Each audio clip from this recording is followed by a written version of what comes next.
আচ্ছা, আসসালামু আলাইকুম, কেমন আছেন সবাই? আপনারা যেহেতু থামতে বলেছেন থেমেছে, কিন্তু এটা তো মহাসড়ক, এখানে দাঁড়িয়ে তো বক্তব্য দিলে পিছনে অনেক জ্যাম হয়ে যাবে। তবে এতটুকু শুধু বলবো, আপনারা যে কষ্ট করে এখানে এসেছেন, সকলে একত্রিত হয়েছেন, আগামী 12 তারিখ যে ভোটের দিনও কিন্তু এইভাবে গিয়ে কষ্ট করে গিয়ে ধানের শেষে ভোট দিতে হবে। আমার বাবা আমাদের এখানে প্রার্থী হচ্ছে মইনুল হাসান সাদিক, ডাক্তার সাদিক চিনেন তো?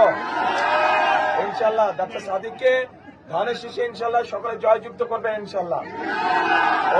ঠিক আছে,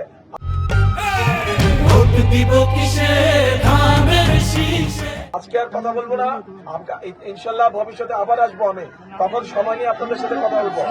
আসসালামু আলাইকুম।